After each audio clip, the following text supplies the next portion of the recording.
नमस्कार, आप देख रहे हैं आवाज इंडिया, देश की भरोसेमंद आवाज। मैं हूं प्रतीक्षा। खबरों की शुरुआत करते हैं, लेकिन सबसे पहले नजर डालते हैं आज की हेडलाइंस पर। पुरी में भगवान जगन्नाथ की रथ यात्रा में भगदड़, 3 की मौत, 10 से ज्यादा घायल। हिमाचल के सोलन में बारिश से तबाही, भूस्खलन में सड़कें बंद, रेल मार्ग ठप। ईरान इजरायल युद्ध से दोनों देशों को अरबों डॉलर का नुकसान, अर्थव्यवस्था चरमराई। उत्तरकाशी में बादल फटा, होटल बहा, 8 से 9 नेपाली मजदूर लापता, रेस्क्यू जारी। बंगाल गैंगरेप केस पर टीएमसी नेताओं के विवादित बयान, पार्टी ने बनाई दूरी, बवाल तेज।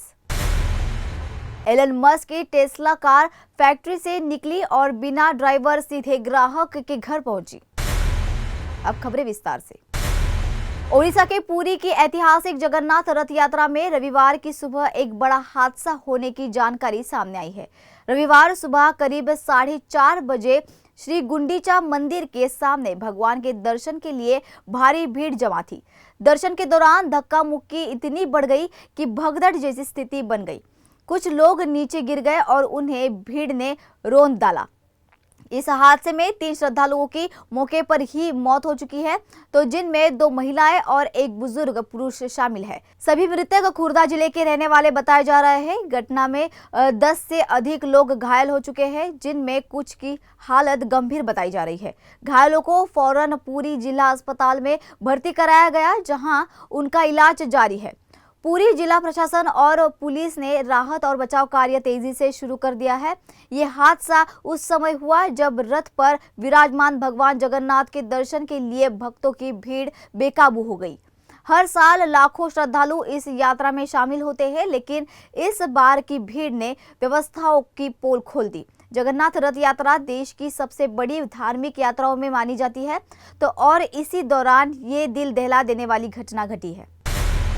हिमाचल के सोलन जिले में भारी बारिश ने तबाही मचा दी है। लगातार बारिश से कई मुख्य और संपर्क सड़कें भूस्खलन के कारण बंद हो गई है। चंडी से पट्टा और बनलगी से पट्टा महलोग सड़कें मलबे में दब गई है। कालका शिमला रेल मार्ग की भूस्खलन की चपेट में आ गया है। ट्रेनों की आवाजाही रोक दी गई है। बारिश से नदी नालों का जलस्तर तेजी से बढ़ गया है, जिससे खतरा और बढ़ गया है। प्रशासन ने 2 दिन पहले ही नदी किनारे जाने और नहाने पर पूरी तरह से रोक लगा दी थी। अश्विनी खड्ड और गिरी नदी के आसपास पिकनिक या पर्यटन गतिविधियां भी बंद कर दी गई है। लोगों से अपील की गई है कि वे बारिश के दौरान सतर्क रहे और सुरक्षित स्थानों पर रहे। पर्यटकों को नदी नालों से दूर रहने की चेतावनी दी गई है। राहत टीमें अलर्ट पर है और हालात पर लगातार नजर रख रही है। ईरान और इजरायल के बीच 12 दिन तक चला युद्ध थम तो गया है, लेकिन आर्थिक तबाही की कहानी अब सामने आ रही है।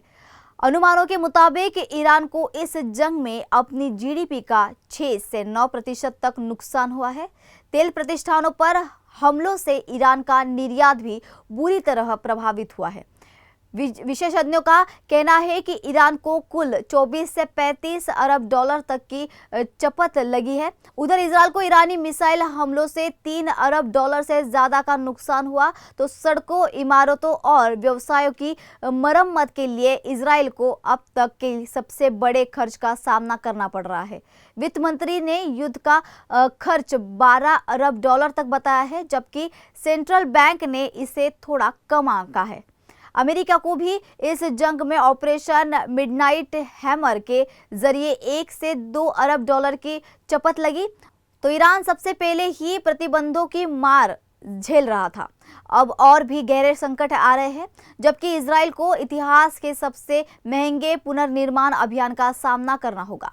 युद्ध खत्म हो चुका है, लेकिन इसके आर्थिक जख्म लंबे समय तक भरने वाले नहीं। उत्तराखंड के उत्तरकाशी जिले में बीती रात यमुनोत्री हाईवे पर बादल फटने से भारी बारिश मच गई है। सिलाई बैंड के पास होटल निर्माण स्थल पर बह गया और जिसमें वहां काम कर रहे 8 से 9 मजदूर लापता है। बताया गया है कि ये सभी मजदूर नेपाली मूल के हैं और टेंटों में रह रहे थे। शनिवार की देर रात करीब 12 बजे घटना की सूचना मिलते ही पुलिस और एसडीआरएफ की टीम मौके पर पहुंची और रेस्क्यू ऑपरेशन शुरू कर दिया गया। यमुनोत्री हाईवे कई जगहों पर बंद हो गया है और ओजरी और स्याना चट्टी में सड़कें पूरी तरह तबाह हो गई है। कुपड़ा कुंशाल मोटर मार्ग पर भारी मलबा आने से यमुना नदी का बहाव थम गया है, जिससे झील जैसी स्थिति बन गई है। स्थानीय लोगों में डर का माहौल है। होटल तक पानी पहुंच गया है। दून समेत 7 जिलों में भारी बारिश का रेड अलर्ट जारी कर दिया गया है। मौसम विभाग ने 3 दिन तक लगातार भारी बारिश, जल भराव और भूस्खलन की चेतावनी दी है। लोगों को नदियों के किनारे जाने से बचने और पर्वतीय इलाकों की यात्रा टालने की सलाह दी गई है। प्रशासन अलर्ट मोड पर है, लेकिन राहत और बचाव अब भी चुनौती बना है। पश्चिम बंगाल के साउथ कलकत्ता लॉ कॉलेज में छात्रा से गैंगरेप के मामले ने अब राजनीतिक तूल पकड़ लिया है। इस गंभीर अपराध पर तृणमूल कांग्रेस के सांसद कल्याण बैनर्जी और विधायक मदन मित्रा ने विवादित बयानों पर अब खुद पार्टी ने दूरी बना ली है। तो टीएमसी ने सोशल मीडिया पर बयान जारी कर साफ किया है कि दोनों नेताओं की टिप्पणी उनकी निजी राय थी और पार्टी इससे असहमत है। पार्टी ने कहा है कि वो इस जघन्य अपराध की निंदा करती है और दोषियों को सख्त सजा देने की मांग करती है। उधर कल्याण बैनर्जी ने भी पलटवार करते हुए अपनी ही पार्टी से सवाल पूछ डाले कि उन्होंने एक्स पर लिखा कि क्या पार्टी ऐसे नेताओं का समर्थन कर रही है जो अपराधियों को बचा रही है। उन्होंने ये भी कहा है कि कुछ नेता खुद 2011 के बाद के मामलों में शक के घेरे में है। कल्याण बैनर्जी ने कहा है कि सिर्फ बयान देने से कुछ नहीं होगा, दोषियों पर सीधी कार्रवाई जरूरी है। इस केस में मुख्य आरोपी मोनोजीत मिश्रा टीएमसी की छात्रा इकाई से जुड़े बताए जा रहे हैं। साथ ही 2 अन्य छात्रा और एक सुरक्षा कर्मी को भी सह आरोपी बताया जा रहा है। तो घटना के बाद से राज्य में महिला सुरक्षा और राजनीतिक जवाबदेही को लेकर बहस तेज हो गई है। वक्त हो चला है एक छोटे से ब्रेक का।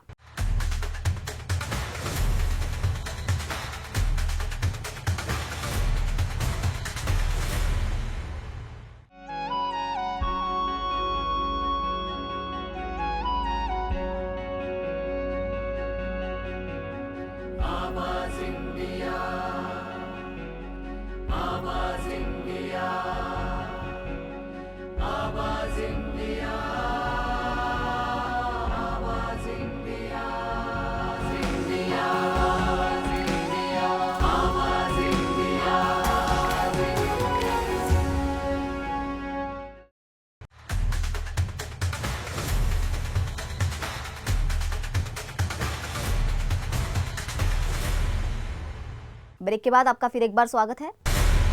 दुनिया में पहली बार एक कार खुद फैक्ट्री से निकलकर बिना ड्राइवर सीधे ग्राहक के घर पहुंच गई। ये कारनामा किया है एलन मस्क की टेस्ला कंपनी ने, वो भी उनके जन्मदिन के मौके पर। 27 जून को टेक्सास में टेस्ला की मॉडल वाई इलेक्ट्रिक कार की पहली फुली ऑटोनोम डिलीवरी हुई है। कार ने बिना किसी ड्राइवर का या रिमोट कंट्रोल के 30 मिनट में हाईवे और शहर की सड़कों का सफर तय किया है। टेस्ला के एआई हेड अशोक एलुस्वामी के मुताबिक कार की टॉप स्पीड 116 किलोमीटर प्रति घंटा थी। कार में कोई इंसान नहीं था, न कोई दूरस्थ ऑपरेटर इसे चला रहा था। ये कार खुद फैसले लेती और ट्रैफिक नियमों को फॉलो करती है। मॉडल वाई को 2019 में लॉन्च किया गया था। अब इसका स्वायत्त वर्जन तैयार हो चुका है। इसकी शुरुआती कीमत करीब 34 लाख और परफॉर्मेंस मॉडल की कीमत 51 लाख रुपए है। तो एलन मस्क ने इसे भविष्य की दिशा में बड़ा कदम बताया है। दुनिया भर में इस तकनीक को लेकर हैरानी और उत्साह का माहौल है। एयर इंडिया की अमृतसर से दिल्ली जाने वाली फ्लाइट में शनिवार को एक यात्री ने जमकर हंगामा कर दिया। आरोप यह है कि वो शराब के नशे में था। उसने सहयात्रियों के साथ गाली गलौज और दुर्व्यवहार किए। बात तब बढ़ी जब चालक दल ने उसे शांत कराने की कोशिश की, लेकिन उसने एयर होस्टेस को चप्पल दिखा दी। घटना उड़ान संख्या AI 454 की है, जिससे आरोपी अपनी पत्नी और बच्चे के साथ सफर कर रहा था। लैंडिंग के वक्त उसने सीट बेल्ट नहीं पहनी और खड़े होकर एक अन्य यात्री से झगड़ने लगा। फ्लाइट क्रू ने तुरंत हस्तक्षेप किया और दूसरे यात्री को बिजनेस क्लास में शिफ्ट करा दिया। दिल्ली एयरपोर्ट पहुंचते ही पायलट ने सुरक्षा एजेंसियों को जानकारी दी। विमान उतरते ही आरोपी को सुरक्षा कर्मियों के हवाले कर दिया गया। एयर इंडिया ने मामले की पुष्टि की है और कहा है कि ये अनुशासनहीन को बिल्कुल बर्दाश्त नहीं किया जाएगा। फिलहाल पुलिस आरोपी से पूछताछ कर रही है और आगे की कार्रवाई भी की जा रही है। बिहार में 20 साल बाद मतदाता सूची की सबसे बड़ी और गहन समीक्षा शुरू हो गई है। निर्वाचन आयोग ने बताया है कि पात्र नागरिक अपने वोट के अधिकार से वंचित न रहे। इसके लिए विशेष गहन पुनरीक्षण अभियान चलाया जा रहा है। राज्य भर में 98,498 बूथ लेवल ऑफिसर यानी BLO को मतदाता सत्यापन में लगाया गया है। तो अब तक सभी मान्यता प्राप्त राजनीतिक दल 1.54 लाख से ज्यादा बूथ एजेंट नियुक्त कर चुके हैं। राज्य भर में 98,498 बूथ लेवल ऑफिसर यानी BLO को मतदाता सत्यापन में लगाया गया है। अब तक सभी मान्यता प्राप्त राजनीतिक दल 1.54 लाख से ज्यादा बूथ एजेंट नियुक्त कर चुके हैं। वो चाहे तो और एजेंट भी जोड़ सकते हैं। हर मतदाता के घर गणना फॉर्म पहुंचाया जा रहा है, जिन्हें भरना अनिवार्य है, खास तौर पर उन 4.96 करोड़ मतदाताओं के लिए जो 2003 से सूची में हैं। गणना फॉर्म ऑनलाइन भी भरे जा सकते हैं। साथ ही मोबाइल नंबरों पर SMS से भी अपडेट भेजे जा सकते हैं। SIR अभियान के दौरान 1 लाख से ज्यादा वॉलंटियर भी बुजुर्ग, दिव्यांग और गरीब मतदाताओं की मदद करेंगे। इस प्रक्रिया के तहत 1 अगस्त को प्रारंभिक मतदाता सूची जारी होगी और 1 सितंबर तक दावे आपत्तियां ली जाएंगी। अंतिम मतदाता सूची का प्रकाशन 30 सितंबर 2025 को किया जाएगा। आयोग ने स्पष्ट किया है कि ये अभियान पूरी तरह संवैधानिक के अनुरूप और पारदर्शी के साथ चलाया जाएगा। तो राजनीतिक आरोपों के बीच आयोग का ये संदेश साफ है, हर वोट जरूरी है और हर मतदाता की पहचान भी। डांस क्लास के नाम पर नाबालिग छात्र के साथ यौन उत्पीड़न करने वाले डांस टीचर को केरल की एक अदालत ने दोषी करार करते हुए 20 साल की सजा सुनाई है। मामला साल 2017 से 2019 के बीच का है, जब छात्र तिरुवनंतपुरम में आरोपी से डांस सीखने जाता था। तिरुवनंतपुरम की fast track POCSO special court की जज अंजुम मीरा बिड़ला ने 46 वर्षीय आरोपी सुनील कुमार को पॉक्सो एक्ट और किशोर न्याय अधिनियम के तहत कुल 52 साल की सजा सुनाई है, लेकिन सजाएं साथ चलने के चलते उसे 20 साल जेल में रहना होगा।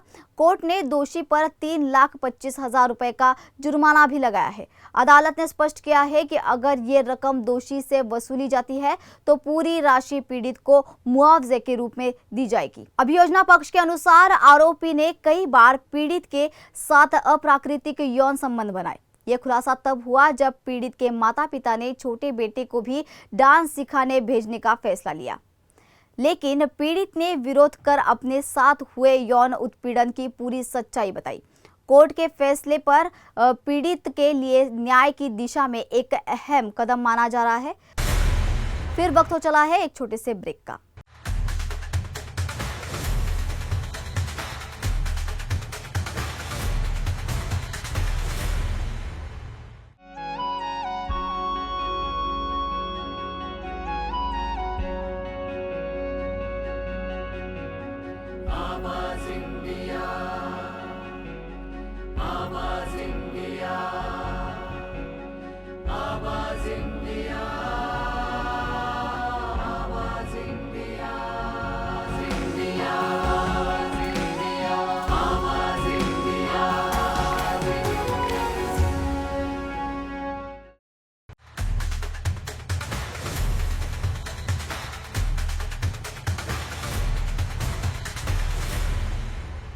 ब्रेक के बाद आपका फिर एक बार स्वागत है। भारतीय महिला टीम ने इंग्लैंड को उसके घर में 97 रन से करारी शिकस्त दी है। स्मृति मंधाना ने 62 गेंदों पर 112 रन की विस्फोटक पारी खेली। हरलीन देओल ने भी 23 गेंदों पर 43 रन जोड़कर मंधाना का साथ दिया। भारत ने पहले बल्लेबाजी करते हुए 5 विकेट पर 210 रन बनाए, तो जवाब में इंग्लैंड की पूरी टीम ने 14.5 ओवर में 113 रन पर सिमट गई।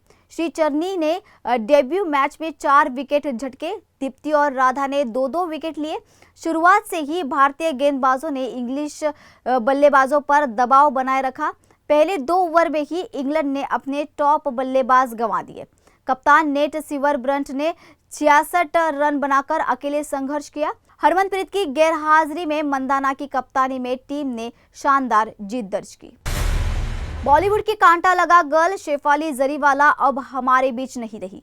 42 साल की उम्र में उनके अचानक निधन की खबर ने इंडस्ट्री और फैंस को गहरे सदमे में डाल दिया है। मुंबई में शनिवार की देर शाम उनका अंतिम संस्कार किया गया, जहां फिल्म टीवी जगत की कई हस्तियां उन्हें अंतिम विदाई देने पहुंची।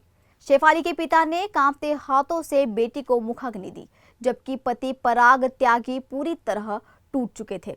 पराग की एक तस्वीर सामने आई है जिसमें वो शव से लिपटते हुए रोते नजर आए हैं। अंतिम संस्कार के बाद पराग ने मीडिया से बस इतना कहा कि कुछ गलत मत करिए, मेरी परी के लिए प्रे कीजिए। शेफाली की मां गमगीन दिखाई दी तो पूरे परिवार बड़े दुख में नजर आया।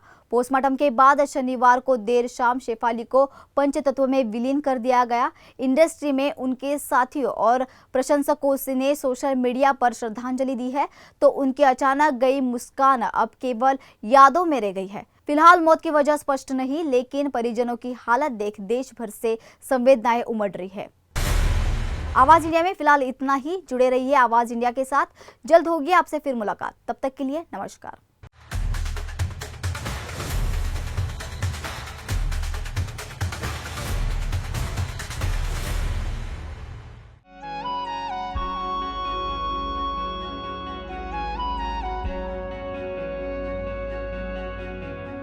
आवाज इंडिया, आवाज इंडिया, आवाज इंडिया, आवाज इंडिया, आवाज इंडिया, आवाज इंडिया।